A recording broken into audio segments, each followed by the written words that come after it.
Okay, so last class we discussed about Chief Minister. Now in this class we will discuss about State Council of Minister. Okay, Article 163, same like Chief Minister also.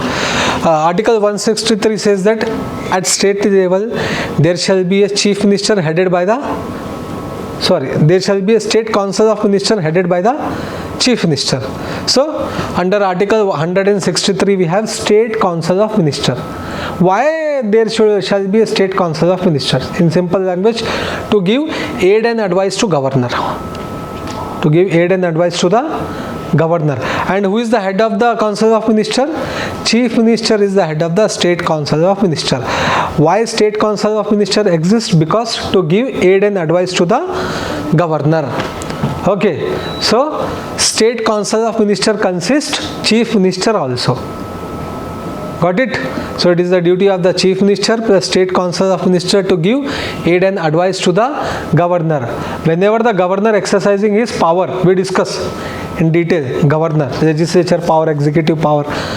Okay, at that time the governor will take the advice from the Chief Minister along with the State Council of Minister. Okay, now if there is a issue that the advice which is given by the State Council of Minister to the governor, whether the governor should follow that advice or the advice which is given by the governor to the advice which is given by the State Council of Minister to the governor, is it binding or not?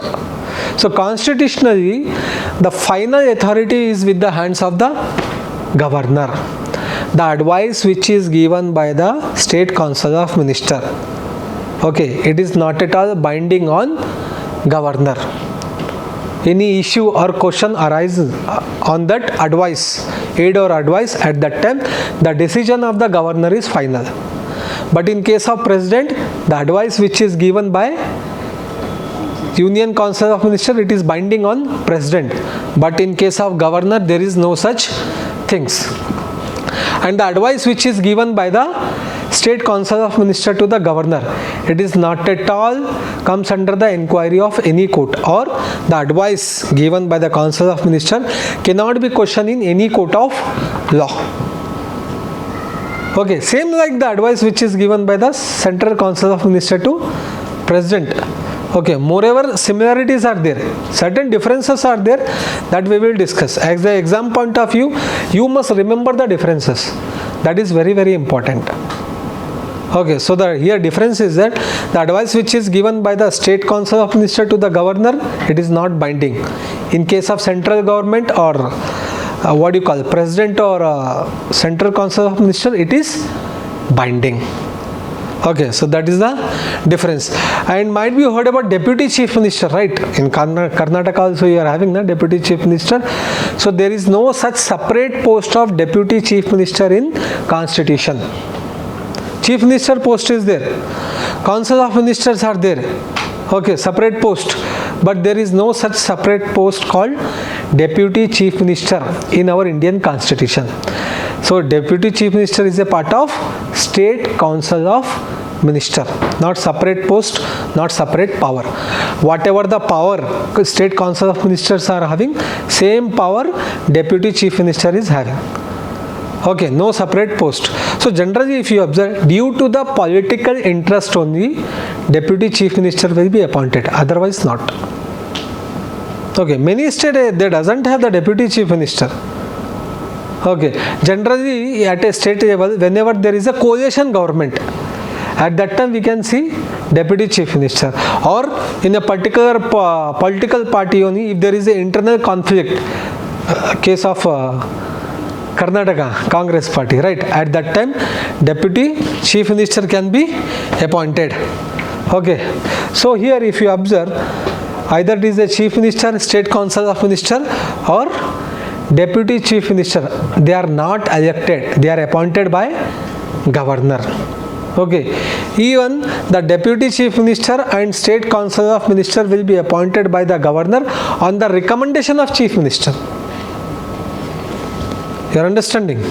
Okay, on the recommendation of Chief Minister. So that was Article 163. What is Article 164? Okay, so 64 deals with the appointments and other things. So what are those? The governor, on the recommendation of chief minister, will appoint the state council of minister. Okay, so there is no such election to the state council of minister. It is the governor who will appoint the state council of minister on the recommendation of chief minister. Okay, any ceiling limit is there, number of council of minister? Yes, it is there. In constitution it is clearly mentioned that, okay, the number of chief minister should not be more than the 15% of seat of state assembly. For example, if the state assembly is having 100 seat, 100 MLA, then the maximum council of minister should be 15, not more than that. So in simple language, the ceiling limit on the state council of minister should not exceed 15% of total number of seat in state assembly. That means Vidhan Sabha, not Vidhan Parishad. Please remember, that is very, very important. Okay, and by 91st Constitutional Amendment Act, it is added that the minimum number of council of ministers should not be less than 12. Okay, now take an example of Goa, Arunachal Pradesh, Sikkim. 30 seats are there. What is the 15% of 30? 4.5. That means 5. Right, Sikkim. So chief minister and council of minister, if you calculate in this way, they are 5 people only. But in such case, it should be a minimum 12. So in simple language, the maximum number of council of ministers should not be more than 15% of the total seat in assembly, and the minimum it should not be less than 12. 1 to 12. Okay, so this provision was added by 91st Constitutional Amendment Act. Okay, what about the tenure of council of minister? So is there any fixed tenure of council of minister? No. Like chief minister, there is no such fixed tenure for council of minister.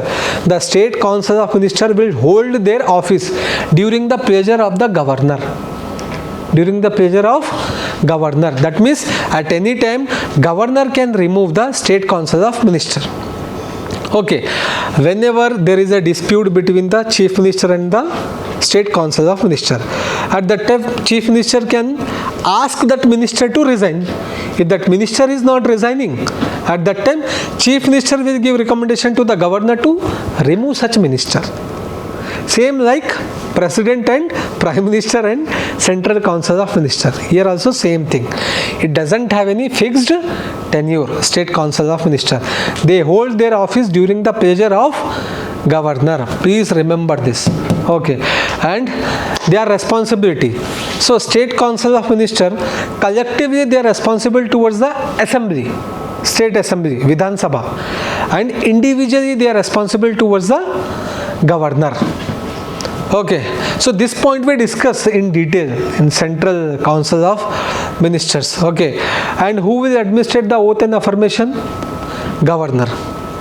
Governor of that particular state will administer the oath and affirmation of the State Council of Minister. And here also, like a chief minister and prime minister.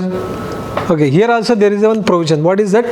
Any person who is not a member of state legislature, a person who is not a member of the state assembly or a state council, state assembly or state council, that person also can be appointed as a state council of minister.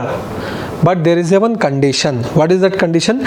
Within the 6 months of such appointment, okay, the minister shall become the member of the state legislature.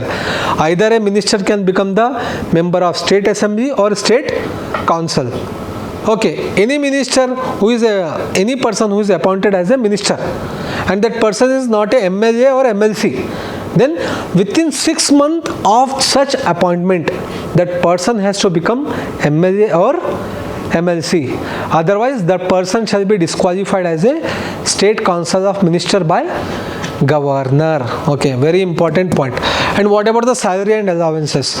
So the salary and allowances of state council of minister will be determined by state legislature. Okay, Then next, what about the rights and powers? Okay, rights of the State Council of Minister. Any person who is appointed as a State Council of Minister, he has a right to attend the session of both the houses of the state legislature.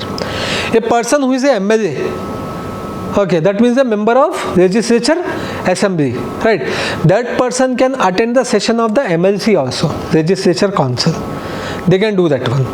Okay, or any state council of minister who appointed as a committee of any state legislature, they can attend that meeting. Okay, they have that right. But remember one thing, right to vote only in their respective house. For example, MLA appointed as a minister, right? So that MLA can take part in the proceedings of the legislature council also. But he has a right to vote only in state assembly. Why? Because he is a member of legislature assembly. Okay, he has a right to attend the proceedings of the both the houses of the state legislature. Okay, he has a right to speak, right to move the bill, or right to introduce the bill, move the resolution. He has those rights in both the houses, but right to vote only their respective house. Got it? Okay, then next, what are the composition of State Council of Minister? Same like a Union Council of Minister. We have Cabinet Minister, State Minister and Deputy Minister, right? At central level, in the same way at state level also we have a Cabinet Minister, State Minister and Deputy Minister. Who are Cabinet Ministers? So these are the ministers who own the important department at state level. Like we have Finance Minister, we have IT Minister. Okay, we have Panchayat ministers are there, na? Or Minister for Urban Local Bodies. So those are very important departments. So Cabinet Minister generally get the important departments. So Cabinet Ministers are the member of the Cabinet Committee. Cabinet Committee is there. So Cabinet Ministers are the member of Cabinet Committee, and without invitation they can attend the Cabinet meetings. Who is the head of the Cabinet meetings? Means who chair the Cabinet meetings? Chief Minister. At state level. Central level? Prime Minister. Okay, Cabinet meetings might be heard in the news, right? So Cabinet meetings will be chaired by the Chief Minister in case of a state. And the state Cabinet ministers are automatically a member of that Cabinet meeting. They can attend without any invitation. Then next we have State Ministers. So for State Ministers, two things. Same like a Central Council of Ministers. Either they are assigned to the Cabinet Minister, or they will get the independent small ministries. Like mining is there. Okay, OBC Minister is there. You're understanding? So small ministry for a state or Minister of States, either they can get an independent ministry or they need to assist to the Cabinet Minister. So this Minister of States, they are not the member of the Cabinet, Cabinet Ministry, right? So they are not allowed to attend the Cabinet meeting until unless invited. Until unless invited. So that is Minister of State. Then third we have Deputy Minister. So what is the Deputy Minister? Deputy Minister won't get any independent charge. Okay, they are assigned to the Cabinet Minister and their duty is to assist the Cabinet Minister. Okay, and they are not a Cabinet Ministers, so they are not allowed to attend the Cabinet meetings. Understood? Three types of Council of Minister. Cabinet Ministers, important ministry, they are the members, so automatically they will attend the Cabinet meetings. Then next we have a Minister of State. Either they will get the independent ministry or they need to assist to the Cabinet Ministers. By invitation they can attend the Cabinet meeting. Third we have a Deputy Ministers. So they won't get any independent ministry, they need to assist to the Cabinet Ministers and they are not allowed to attend the Cabinet meetings. Understood? So this is about State Council of Ministers.